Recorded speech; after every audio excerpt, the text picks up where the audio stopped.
কোথায় তুমি? ইফতারের সময় হয়ে গেছে, নামতে আসো। তুমি নিয়ে যা। হ্যাঁ।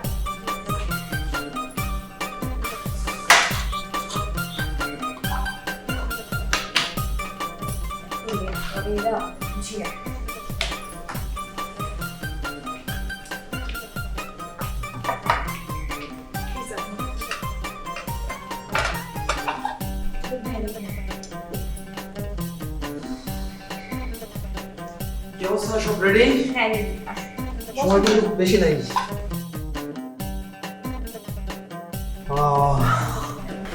আপা সব ঠিকঠাক আছে না? আমি তাইলে আপা বাইরে যাই। কোথায় যাবি? আজকে তুই আমাদের সাথে বসে একসাথে ইফতার করবি, এখানে বস। না না আপা, কি কন, আপনারা খান, সমস্যা নেই। আমি বাইরে যাই, আমার দেরি হয়ে যেতেছে আপা। নেন ভাইজান নেন। আমাদের এখানে এত টেনশন করতে হবে না, তুমিও আমাদের সাথে ইফতার করবো, বসো।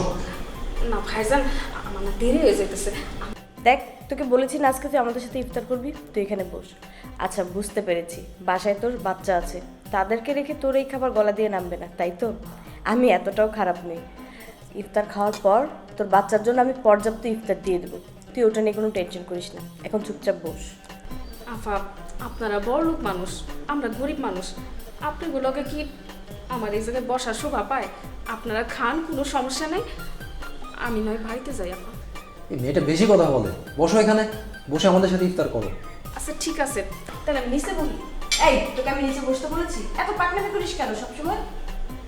আপনাগুলোকে আমি পরে বসে কেমনে খাই আপা? কোনো সমস্যা নেই, বসো বসো বসো, আমি যেটা বলছি সেটা করো, বসো। কি যে কোন ভাইজান, আপনারা খান, আমি নিচে বই, আমি এই জায়গায় ঠিক আছে, কোনো সমস্যা নাই। তোকে আমি একবারই কথা বলতে বলেছি? আমি কি বলেছি একবারও যে তুই নিচে বসে ইফতার করবি? আমি তোকে বাংলা ভাষা বুঝিয়ে বলেছি যে টেবিলে বসে আমাদের সাথে একসাথে ইফতার করবি। দেখ, তুই গরিব বলে ভাবছিস আমি তোকে অনীহা করবো, তাই না?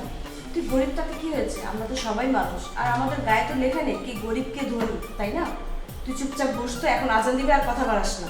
বস বস বসো, হ্যাঁ, সময় বস দিই, তো। বসো, তাড়াতাড়ি বসো। হ্যাঁ বয়।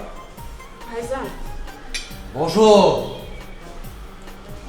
তুমি আমাদের বাসায় কাজ করো, তার মানে হচ্ছে তুমি আমাদের পরিবারেরই একজন, আমাদের পরিবারের একজন সদস্য। তোমাকে ছাড়া ইফতার করলে এটা দেখতে খুবই খারাপ লাগে। আর আমাদের ইচ্ছা আমাদের পরিবারের সমস্ত সদস্যরা মিলে একসাথে ইফতার করবে। শুধু আজকে না, রমজানের শেষ পর্যন্ত তুমি আমাদের সাথে ইফতার করবে, ঠিক আছে? আর তোমার বাচ্চার জন্য আমাদের বাসা থেকে ইফতার পাঠিয়ে দিবে। শোনো, ইসলামে ধনী গরিব ছোট বড় সমস্ত মানুষ সমান, যে কাজে করুক না কেন কোনো সমস্যা নেই, কিন্তু সম্মানের দিক থেকে সবাই সমান, ঠিক আছে? লজ্জার কোনো কিছু নেই, ভয়েরও কোনো কিছু নেই। তাহলে সময় হয়ে যাচ্ছে, চলো শুরু করি।